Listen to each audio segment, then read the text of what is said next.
ఇప్పుడు మీ బడ్జెట్ మా బడ్జెట్ 10,000 కోట్లే తేడా. జీతాలు, పెన్షన్లు అండ్ వడ్డీలు లెక్కేస్తే ఇంచుమించు దగ్గరలో ఉన్నాం.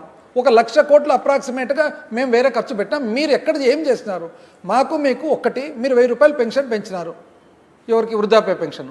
కానీ బ్యాలెన్స్ అంతా ఎక్కడ పోయినట్లు? ఒక్క స్కీమ్ లేకుండా. అంటే నిజం చెప్పాలంటే మేము ఇన్ని స్కీములు చేస్తే ఆ అన్ని స్కీములు మీరు చేయనందువల్ల మీకైతే సేవింగ్ కదా అది. మేము ఎక్కడి నుంచి తెచ్చినట్లు? మీరన్నా సంకీర్ణ ప్రభుత్వం, మాది సంకీర్ణ ప్రభుత్వం కూడా కాదే. ఇది ప్రజలందరూ కూడా ఒక్కసారి చూడాలా. అసలు మేము అడగల ప్రశ్న, మీరు కాదు అడిగేది, మేము అడగల. ఆయన చూస్తే పార్టీ పెట్టినదే ప్రశ్నించేదానికని చెప్పేది ఆయన ఇవన్నీ అడగడే సైలెంట్గా ఉన్నాడు. మీరు అడగల కదా, మీరు పార్టీ పెట్టినదే ప్రశ్నించేదాన్ని కదా. పైగా ప్రజలనే ప్రశ్నిస్తాడు ఆయన. ప్రజలు మిమ్మల్ని ప్రశ్నిస్తారండి ప్రభుత్వంలో ఉన్నప్పుడు. ఇది చాలా ఆశ్చర్యకరమైన విషయం. మీరు బయటకు వచ్చి చెప్పాల మళ్ళా. ఇప్పుడు ఎవరైనా కానీ ఒక సామాన్య మానవుడు ఏం చేస్తాడు? బడ్జెట్ చేసుకుంటాడు. మనం అందరం బడ్జెట్ చేసుకుంటాం. ఇప్పుడు ఇవన్నీ అంటే ఇప్పుడు 5 సంవత్సరాలుగా ఆంధ్ర రాష్ట్రంలో సామాన్య మానవుడు ఏప్రిల్లో ఏమొస్తుంది, మేలో ఏమొస్తుంది, జూన్లో ఏమొస్తుంది, జూలైలో ఏమొస్తుంది, నెల ఏమొస్తుందని చూసుకొని దాన్ని బట్టి పిల్లలకు ప్లాన్ చేసుకుంటారు, ఇంటికి ప్లాన్ చేసుకుంటారు, ఖర్చు ప్లాన్ చేసుకుంటారు. మీరు ఏమీ ఇవ్వనో ఈరోజు బయట చూడండి ఎట్లుందో పరిస్థితి. బయట చూస్తే అసలు అంగళ్ళల్లో వ్యాపారం లేదు. పాపం వ్యాపారస్తులు వర్తకులు అయితే ఇంకా 2024 నుంచి ఒకటే బ్రహ్మాండం. ఎందుకంటే సంపద సృష్టి అంటే ఎంత సంపదను అనుకుంటే ఆడ ఏమీ లేదు, ఉన్న వ్యాపారమే జరగడం లేదు.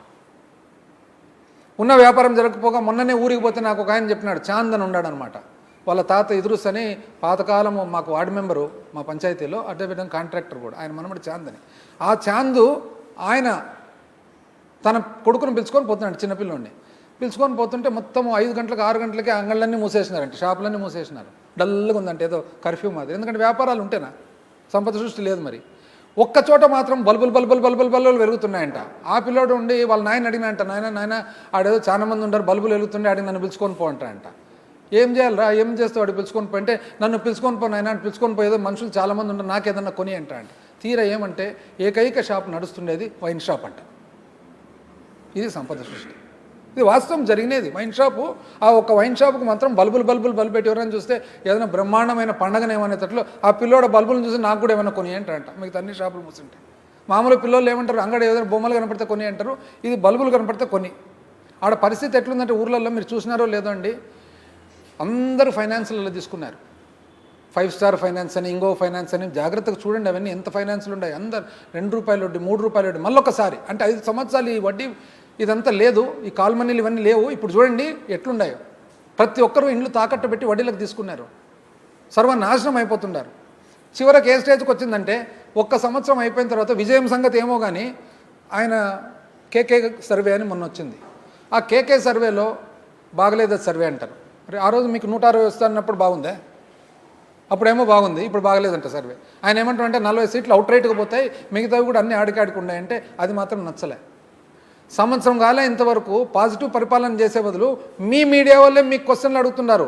ఒకవేళ జగన్మోహన్ రెడ్డి మళ్ళా వస్తే అంటే స్టార్ట్ అయింది అప్పుడే, ఇంకా 4 ఏళ్ళు ఉంది, అంతలేక మీకు జగన్మోహన్ రెడ్డి మళ్ళా వస్తే అంటే మీ మనసులో ఉన్న మాటనే కదా. ఇంకా చూడండి అంటే దాని సంకేతం ఏమది? దీంట్లో విజయం అయితే మాకేం అర్థమే కాలేదు అసలు ఏం విజయమో. ఇప్పుడు నిజం చెప్పాలంటే ఇదంతా కూడా ఎవరికి, మాకు మీకు కాదు, మీకు ప్రజలకు. మేము ఓన్లీ ప్రజల తరఫున వకాలత్తు. ఇప్పుడు ఇవన్నీ చెప్పి అధికారంలోకి వచ్చినది ఎవరు? మీరు కదా. సమాధానం చెప్పాల్సినది ఎవరికి? ప్రజలకు కదా. అందుకని ప్రజలు ఆగ్రహంతో ఉండారు. మేము ఎంతసేపు వకాలత్తు ప్రజల తరఫున, ప్రతిపక్షం కాబట్టి మేము వకాలత్తు పుచ్చుకుంటే మా మీద మీకు ఇరిటేషన్, కోపం. తాట తీస్తా అంటారు ఏమన్నంటే, ఏం తాట తీస్తారండి? అసలు ఏమనంటే అప్పు అప్పు అప్పు అప్పు. మీ సంస్థలు అయితే నిజంగా వాళ్ళు కూడా, వాళ్ళకి అసలు ఏదైనా రమాన్ మెగ్సెసే అట్లాంటి అవార్డ్స్ ఇవ్వాల, పెద్ద పెద్ద అవార్డ్స్. అప్పు అప్పు అప్పు 10 లక్షల కోట్లు, 13 లక్షల కోట్లు, 14 లక్షల కోట్లు.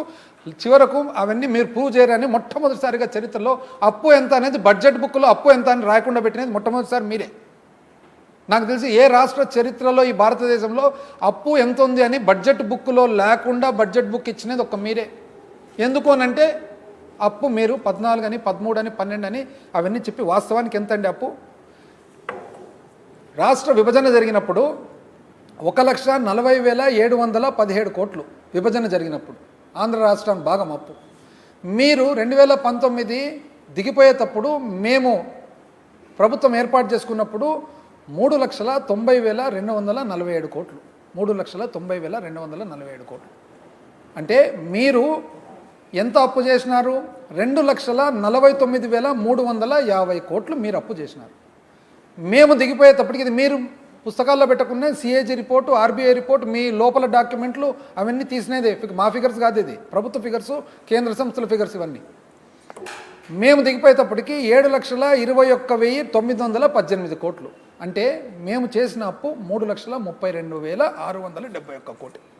మేము 3,32,671 కోటి చేస్తే 14 లక్షలు, 13 లక్షలు, 12 లక్షలు యాజ్ ఇఫ్ మేమే మొత్తం చేసినట్లు ఇచ్చేది రాంగ్ ఫిగర్. ఆ రాంగ్ ఫిగర్ను కూడా మళ్ళీ మొత్తం ఫిగర్ మాకు ఆపదిచ్చేది. అంటే రాష్ట్రం విభజన జరిగే ముందు అప్పు కూడా మేమే చేసినాం. 2019 నుంచి 14 నుంచి 19 కూడా మేమే చేసినాం. ఎంత అన్యాయం అండి ఇది. నిజం చెప్పాలంటే మీరు మాకంటే ఎక్కువ అప్పు చేసినారు.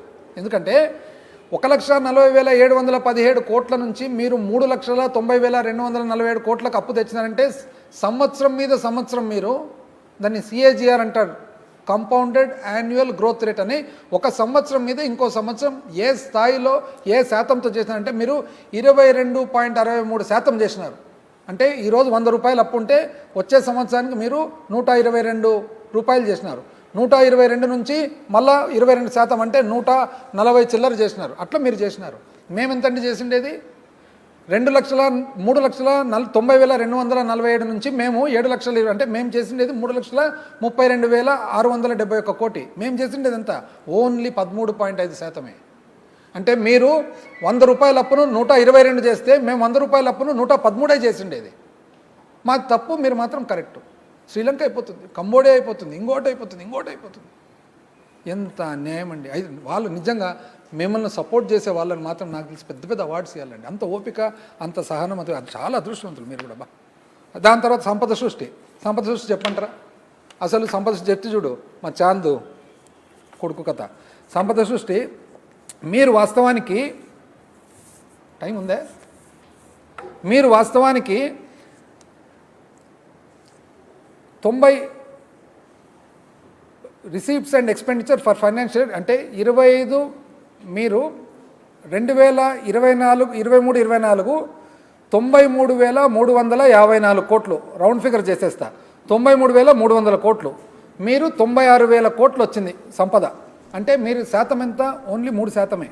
ఇదే మాకు చూస్తే అంటే లాస్ట్ సంవత్సరం అది 23-24 24-25 పోల్చుకుంటే, మా లాస్ట్ సంవత్సరం పోల్చుకుంటే మేము చేసిండేది ఎంత?